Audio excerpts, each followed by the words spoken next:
Haney, yeah, a lot has been going on because I feel like, mom wants me to be a doctor. She's telling me, I got this, I got that. Now it's time to go to the next level. I'm tired of trying to please people. Yeah. Hey, that's it. Stay tuned. Are you trying to please too many people? Level up. Hey, welcome back, everybody. It's your boy Jay Miles. What up a level, bring you level up. We about to get kinged up and queened up so we can what? Level up! Let's go! If you want your mind to be free, level up, y'all. See the kingdom with me. Where's it at? It's inside of you. It's inside of me. That's right. So let go and let God be free. If you want to be free, then today's your opportunity to go up a level with me. Come on, y'all. My kings and queens. Up a level. Come seek the kingdom and worship him on another level. We are back. Hey, you know what? I had to bring our special guest back with us, the one and only, the great Miss Charnele Brown. All right. Mark, real quick, go ahead and show the clip for this season 3 of how Charnele interviewed us real quick. You help so much, that's me, where you forget about yourself. There you go. Because we're supposed to help everybody. This is in the Bible, yes, but we have to read further. You don't put your pearls before swine. Right. So we got to figure out who to help, and that's when we have to listen. There you go. Because here's the thing. Thank y'all so much. Hey, we have a beautiful topic today for you, but we're gonna do a quick temperature check. Tommy, talk to us real quick, man. Where we at? Tommy. I'm 90-ish. Okay. For the last month or so, I've been hovering in the 90s on physical and mental, cause my life ain't always what I want it to be, but it's good, man. Yeah. Life is great, man. It's beautiful things happen all around us. We meeting beautiful people, meeting some not beautiful people, but at the same time, God is still working in our lives and just orchestrating things in my life, and despite anything I've been through, I feel great about it. I feel great about me. I feel great about the path my life is going on right now. I feel great about where I am with my family, with the associations I have. This association right here, everything about my life is trending up. Yeah, and I'm really happy with that. I'm really pleased with that. You just took me somewhere because we've been saying, of course, we've been hearing a lot of people say life is life, right? Mm-hmm. But I believe life is life in the kingdom, though. We lifing in the kingdom. It's a whole different level when you're lifing in the kingdom. You know what I'm talking about? No, because that life means that we having life and life more abundantly. Oh, okay. Is that bars right there? Like bars. We lifing in the kingdom. This is what I feel like a lot of people are facing today, and we are calling this, who are you trying to please? Ooh, that's good. That's good. That's good. Yeah, who you trying to please? I mean, there's a lot of things that we can get caught up into and trying to do this and do that. As a matter of fact, Ronson, real quick, I'm gonna just have you start us off with the verse. I want to say it's 1 Thessalonians chapter 2. Yeah, if you can, Mark, pull that up. 1 Thessalonians chapter 2. Verse 4 through 7. Verse 4 through 7. NIV. On the contrary, we speak as those approved by God to be entrusted with the gospel. We're not trying to please people, but God who tests our hearts. We never used flattery, nor did we put on a mask to cover up greed. God is our witness. We were not looking for praise from people, not from you or anyone else, even though as apostles of Christ, we could have asserted our authority. Instead, we were like young children among you, just as a nursing mother cares for her children. So we cared for you. That is so good. You know what, Charnele, I want you to go ahead and kind of, I know you were just saying that you had a little bit of something that you want to kind of share with us, man. Please share that a little bit with us. You're welcome. Yes. Actually, we're talking about pleasing people. At this point in my life, I don't care. But I had to transition. Yeah. In high school. Okay. I was a cheerleader. And yeah, right. and also too, and I worked hard and I bought a car. Okay. And I had a friend of mine who did not have a car, And she said, well, you're going to pick me up every morning. I was like, trying to please. I liked her. You know, I was like, let me just please her. And I would pick her up every morning, One day, my car did not work. And I couldn't call because we didn't have phones. You know, we had phones, but it wasn't prominent like now. Right. And so I was like, I'm really sorry. You know, my dad had to bring me. Do you know that she did not speak to me? No. And she still has not spoken to me till this day. Bro. Right. So, are you serious? And I knew then, you can't please anybody but yourself. Wow, man. Really? I was pleasing her, you know, and it was wrong, but you know, you have friends, and you want to please your friends, because that's what you do. But when I saw that, I was like, okay, this is a lesson that I have to take with me for the rest of my life. And when that happened, I just said, I don't care what people think. Yeah. I don't care what you say. I don't care about anything. As long as I'm with God, as long as He made me, I'm perfect in imperfections. Yep. Come on. You know what I mean? Yes, and so that's what happened to me. And it really hurt. It hurt. I was 15. I was 16 years old. Man. And I really thought that she was really a good friend of mine. Mm-hmm. How long did you know her though, Charlotte? All my life. What? Yeah. So we grew up together. We grew up together. So I knew then that you were never a friend. It was what I could do for you. No, that's You know what I mean? Well, I'm praying if she's actually even listening right now, Charlie. Yeah.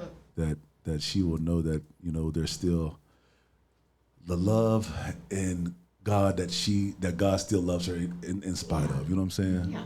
Because the thing of it is, I'm learning myself is that we put so much energy sometimes, unnecessary energy, that we don't even realize that we're wasting. We're wasting.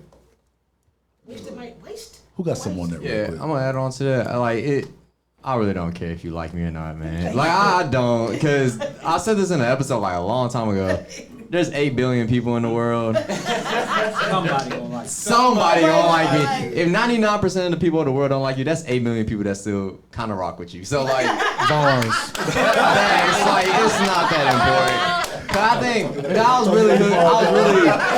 I was really like, you know, you be hooked on people like in your situation, right? Like you trying to please them, but then like once they left, like they gone forever. And God woke me up to that, so I was like, what am I tripping about? So like, you got it young. Yeah, I'm blessed for that. For real, I be trying to tell like my friends that it's not that you going too ham for this person that don't care about you. So like, what are you caring about them for? Like, wow. Who else? Tell me what you got, man. I see you over there. And that was a point in my life, and it cost me a great deal of my life, a great deal of suffering for being a people pleaser. I mean, that's a whole nother thousands of episodes on this. Let me tell you. But, you know, one scripture always came to my mind was, you lost the kingdom. Why? Because you listened to what the people said. My Bible, you know what that is. You know the story. Saul lost the kingdom because you listened. He said, I feared what the people, it mattered to me what the people were saying around me versus what God was saying. Somebody said obedience, what your dad say? Obedience is better than sacrifice. That. So, hey, I go for, hey, it don't matter to me. Right. It don't matter to me. I mean, you matter. Make no mistake. I'm careful with my language. I'm careful with my language because if you say I don't care about what you say, you know, it may damage. But you know, I study how to answer, so I say, well, you know, what you're saying right now doesn't matter to me about me being who I am, me being who God created me to be. I won't lose my kingdom because of listening to you but also and what you may think. What we do in class, go to Hawaii when they're talking. Right. Just what we have, you go on the island. Right. You know, they're talking. I'm somewhere else. Yeah, when they're done, go back. I'm somewhere else. I'm something else. You know, so don't lose your kingdom worrying about we can't lose our kingdom, our blessings. Yes. You know, our identities. Right. But that's a lot of times what we lose. You lose your identity, letting somebody else's ideologies shape you. Ooh, yes. Ooh, I got something for that. Yes. Come on. Go ahead. Oh, you sure? Yeah, go ahead. Bring it back. No, I was saying that, you know, I was having a conversation with my godbrother, and we would always have these long talks. Yeah. And I use the analogy of how, and it's something I still work through every day, but for a large part of my childhood, I always felt like the analogy was there was an inside joke that everyone knew the joke of, and I didn't. So it always felt like everyone could laugh except me. So I never felt included. And that took a toll on me. Like going into certain spaces and feeling like everybody knew something that you didn't. Especially in like middle school, you always feel like everybody had this sauce or this swag that you didn't have. And they would laugh, and it seemed like they were laughing. But as I got older, I realized those people weren't. They were laughing on the outside, but they were crying on the inside. Because the joke wasn't funny. You know, that was like the analogy. So it's like now I'm at this point in my life where I'm like, I don't care to know what the joke is, because I realized you weren't laughing anyway. You were crying. Inside of that is pain. And you know, it's still something that I push towards every day of like, hey, don't try to people please. Be assertive, stand on what you need to stand on, especially when it comes in regards to being for the kingdom. Because I'll throw back to the last episode of fear. One fear I used to always have is, you know, being able to profess God's name in the midst of persecution. Wow, yeah. Like Bria talked about, when you get to that level, it's like, well, when you do step into professing God's name and people start pressing and people start pushing, what are you gonna do? Can I? Yes. Please. This is amazing. You know something? It's not about what you say; it's what you do. Yeah. You know what I mean? Yeah. You walk. You walk in. They can't. They'll ask you, and I know the people have asked you. You have a light around you. Yeah. All the time, don't they? Yeah. Absolutely. You walk in it. Absolutely. You know, bring it too. Walk in it. Yeah. You don't have to say anything. For you. No, absolutely. No, thank you for that. No, that's definitely been, it was that. You know, and when I learned that, and it goes back to influence, I learned, you know, that's what you have to, you can't be a people pleaser, but also you have to be okay with being the villain in someone's story. So that was good, man. Oh, so good. And I want to piggyback off that because it says in Proverbs 1, the beginning of wisdom is the fear of the Lord. Right? We just talked about that in the last episode, what's our greatest fear. But having the fear of the Lord is not having, oh my God, no. It's the reverence. So watch this. You know what? This sums it up. Are we doing things that are pleasing man or pleasing unto God? So you've heard the verse that says that the verse that says, do it as unto the Lord and not unto man. So now I'm pleasing the Lord, but I'm not worried about Cain. What are you talking about, Cain? Abel and Cain. Yeah, that's so good. Because Cain wanted to work to do what he wanted to bring and please God how he wanted to please God, right? How many of us are trying to bring God what we want to bring him? And God is saying, I didn't ask for that. Is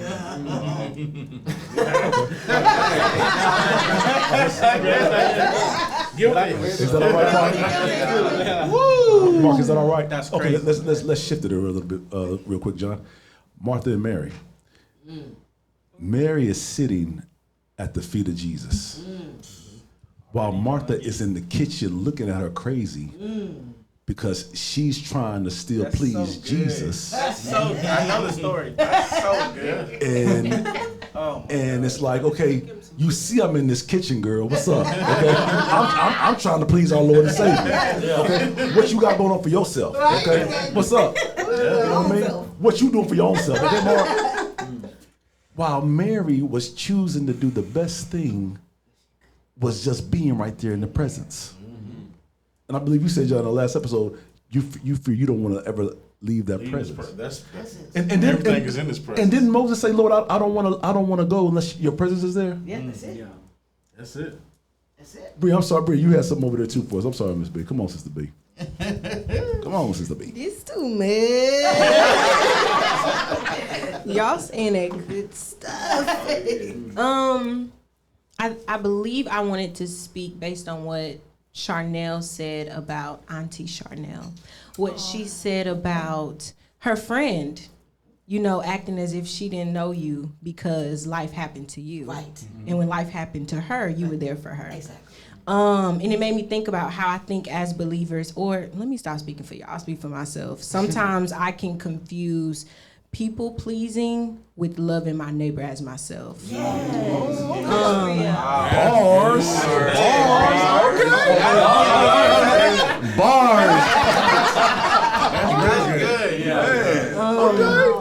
And I'm constantly having to remind myself, like, man, with God, is this God or is this me trying to, like you said, like religion, or is this me saying, like, man, God wants me to love this person, so I have to break my neck so that I can make sure that they're good, even if I'm struggling. Right.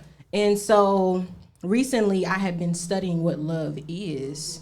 And I found that, you know, through different translations, I saw that love is not overly sensitive. It's not easily angered. It's patient. It's kind. It's all of these things. And so when I found out that a lot of people were not handling me with love, then I know that, hey, I'm trying to please you, because love wouldn't do that. Wow. Yeah. Oh, come on. Man, what's wrong with you, B? One more time, Isaiah. Give it to us. BARS, bars. Man, who else? Amen.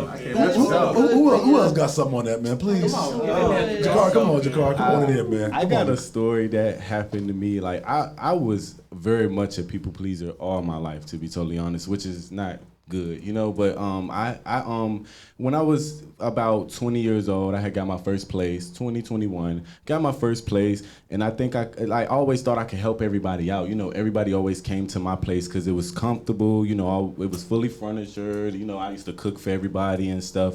But when I lost the place, I lost my friends. Like, I lost everybody. Like, and when I was trying to, like, reach out to them for them to help me, they turned their back on me, and I didn't have anybody. Like, I was sleeping out of my car and stuff like that, and I had to get it all over again. And I started to notice that them same friends was coming back. So you obviously was using me because of what I had to offer for you, and you knew I wasn't going to say no. You know what I mean? Because of, like, that's just my heart, you know? But I learned that pleasing people can really, you know, damage yourself. Like, it's like when you pleasing somebody so much, or it just pleasing anything, you forget about your own self. You know what I mean? So it's just like your self's still there while everybody, like, while you helping everybody elevate, and then when you sit back and look at yourself, you don't have anything. You know what I mean? So it's like you got to get it all back for yourself as well, while they already got that stepping stone that you know, that you help with them with, you know, and they turned their back on you, you know, and it's just like so flowing and so, you know, comfortable for them to do that, because that's obviously what they used to. You know what I mean? So that's my story. Man, you go ahead, please, Mark. Come on, Mark. I see you. So I'm with you. I was a people pleaser for a very long time, unconsciously, right? I didn't know I was doing it because I'm trying to love people, and so I had to get to points in my life where, okay, I don't want to be your God, and so if God's trying to teach you a lesson, Lord, don't take from me, because I'm trying to be their God, you know. And so I had to get to a place where I had to learn that love was not always doing for someone. Sometimes love is not doing for them. You know, sometimes love is sometimes love is like saying no, you know, to them. And so and therefore you love yourself. You love, you know, because sometimes God is working on them, and you're interfering with what He's trying to do with them, trying to be their God and trying to do for them and take the place of what God is trying to do. So I'm like, okay, God, move me out the way and let me operate in love, but let me be obedient and know that it is not my place to save everyone. That's your job. Oh, good Lord of mercy. That's what I had. So we need a mic check for Jesus. I just want to say, I really got because if anybody knows me, I'm always trying to do that, trying to help everybody, and you know, because you know, I just got so much passion about people, and I'm one who's been privileged to be loved by some wonderful parents and some siblings and friends and everything else like that. So I want everybody else to experience that. But sometimes people will take your kindness for weakness. Oh yeah. Sometimes they're like leeches and vampires that suck all the all the essence out of you.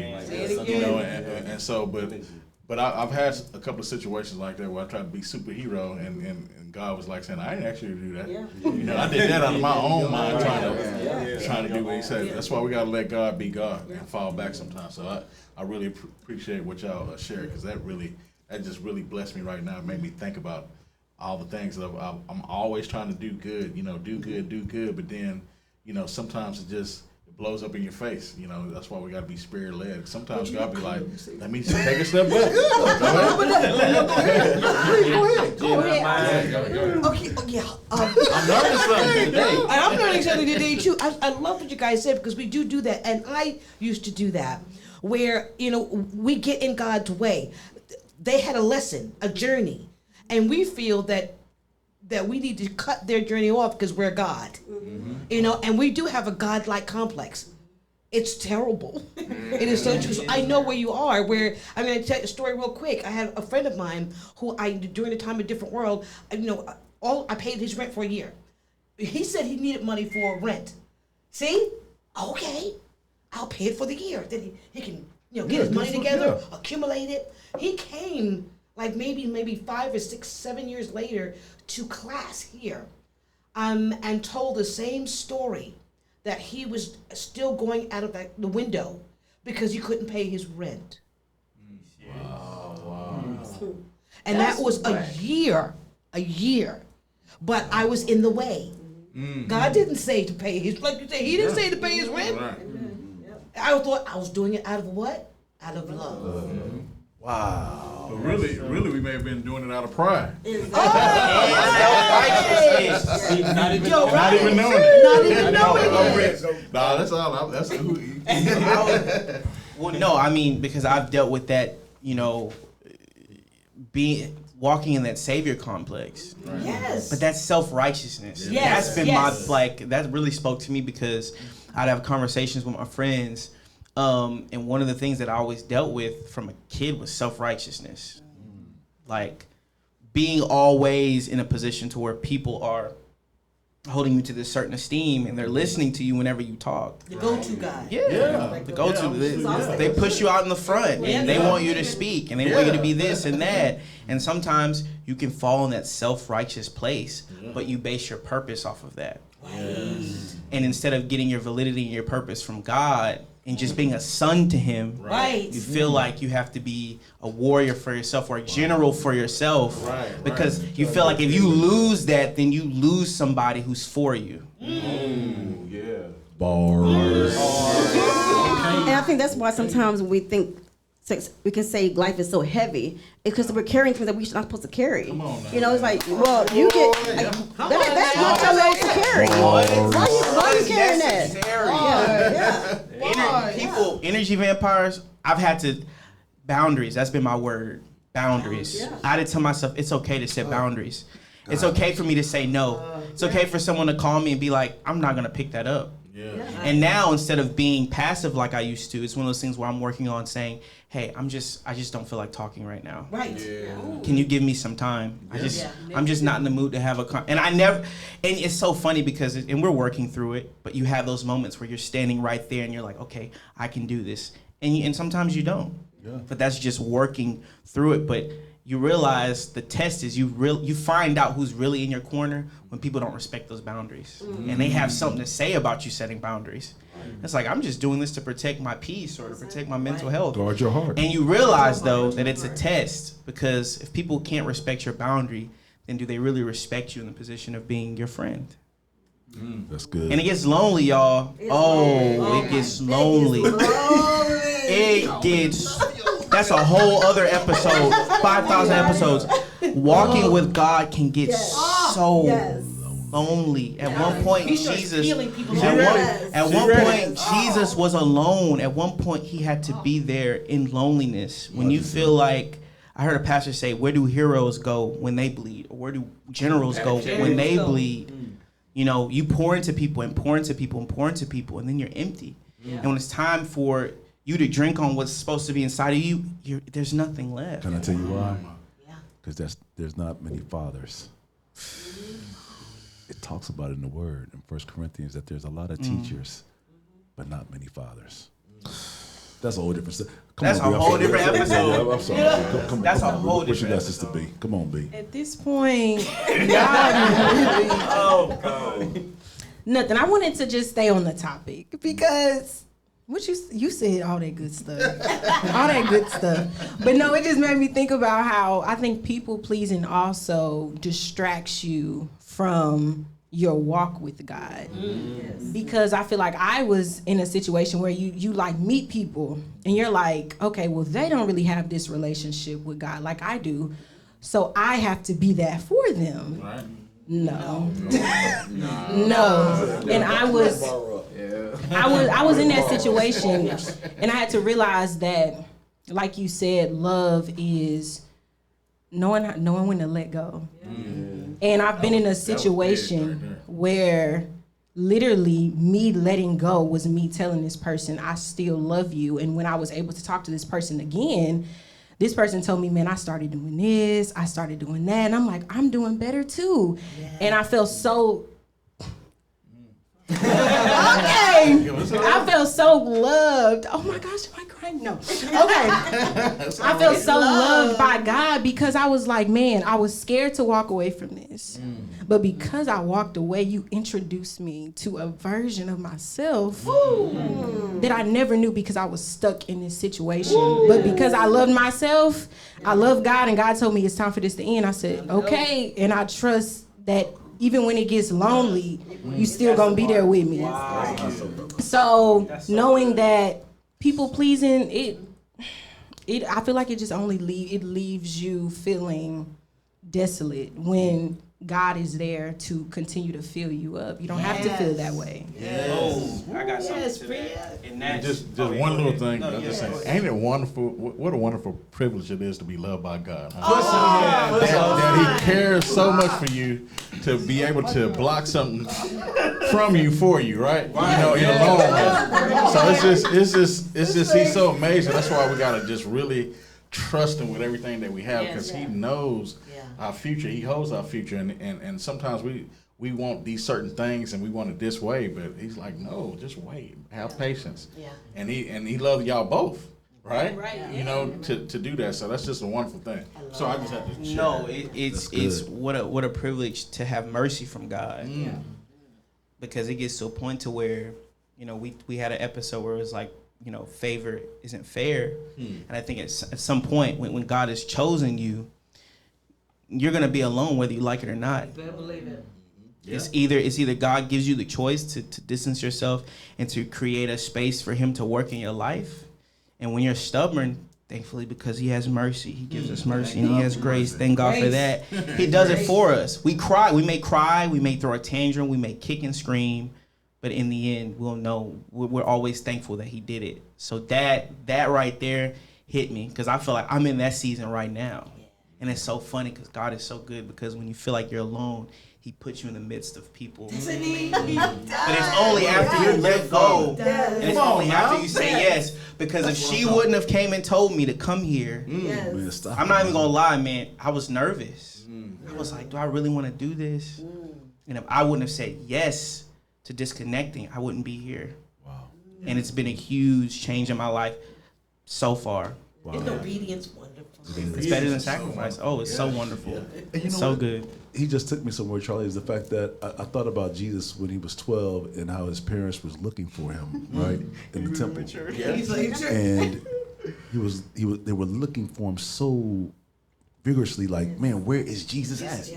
Afraid. And Jesus comes back to them and says, didn't you know that I must be about my Father's business? Come on, man. At 12 years old, I'm not trying to please you guys. Please my Father. I'm trying to please my Father.